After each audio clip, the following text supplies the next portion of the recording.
All right, let's just jump right in. If I asked you right now to rate yourself on a scale from 1 to 10, you'd probably have an answer ready. But what if I asked you how you got that number? Like, what are the actual things you're factoring in?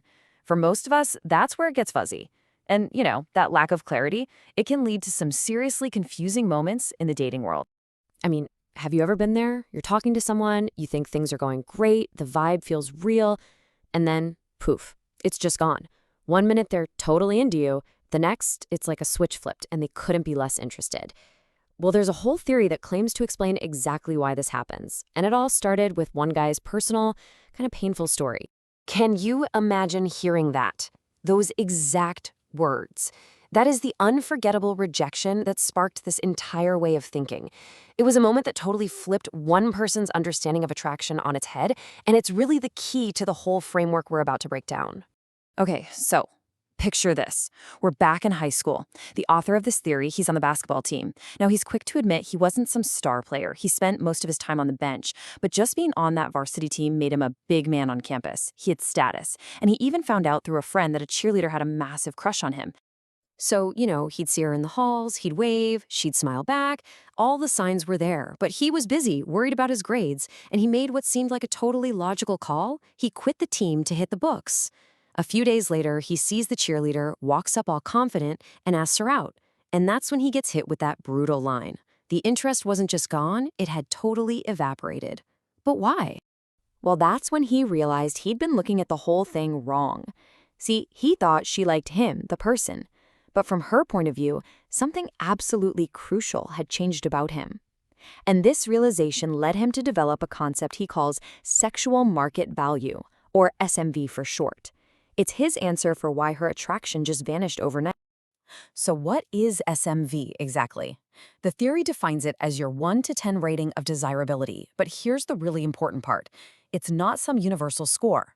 It is a highly specific calculation happening in the mind of one particular woman about one particular man. And that distinction, well, it changes everything.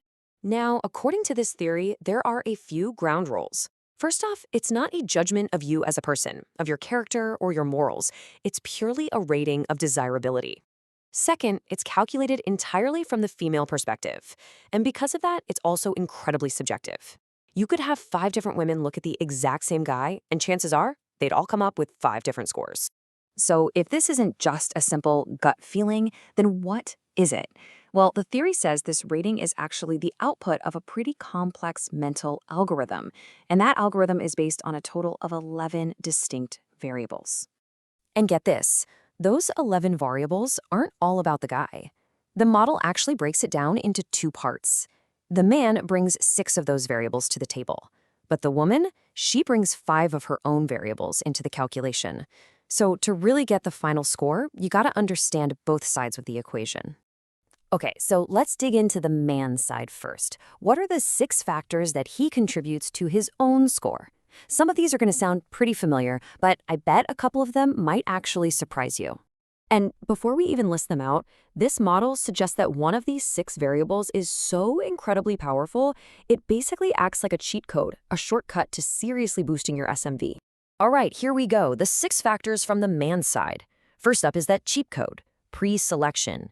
Basically, just being seen with other attractive women signals that you're a high-value guy.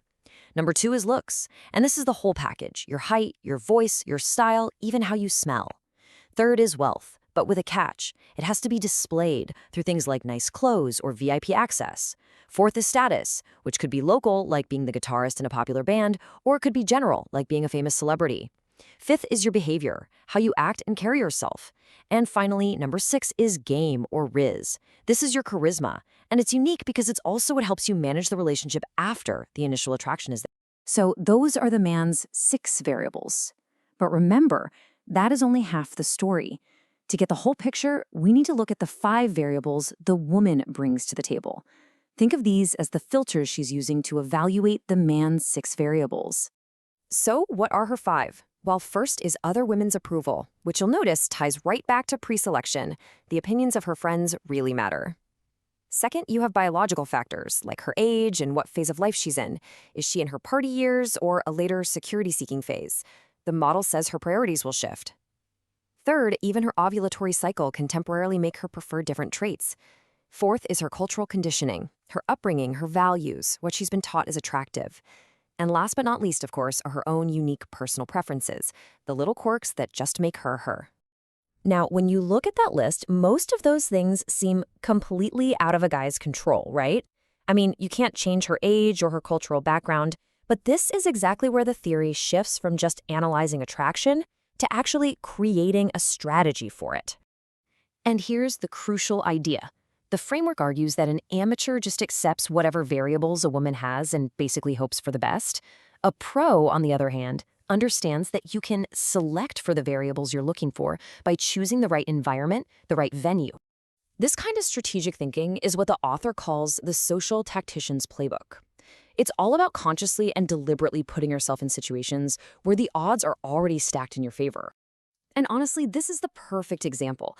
Let's say your ideal type is a 25-year-old Colombian woman who absolutely loves to salsa dance. So where do you look for her? You could spend years wandering around a Walmart in Iowa and probably have zero luck. Or you could go to a salsa club in Medellin, Colombia, where the entire venue is full of women who already fit those variables. You see, you're not changing them, you're selecting for them. This quote really is the heart of the whole strategy. It's about shifting from a passive mindset, where you're just hoping to get lucky, to an active one, where you intentionally go to the places where the kind of person you're looking for is likely to be. So the complete playbook here is really a two-part strategy. On one hand, yes, you should absolutely work on improving your own 6 variables, your status, your looks, your wealth, and so on. But at the same time, you have to strategically select your environment to find women whose 5 variables already line up with what you want. Okay, so let's wrap this all up with the key takeaways. First, remember, in this model, attraction is a one-to-one calculation. It's not some universal score.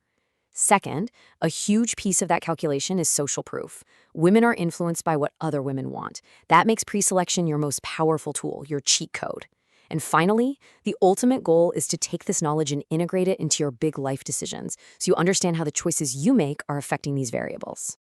And that kind of leaves us with one last big thought. Looking at attraction through the super analytical lens, it's a powerful idea, but it does raise a pretty big question. Is this really how it all works? Is attraction less of a mystery of the heart and more of a complex algorithm just waiting for us to figure it out and optimize it?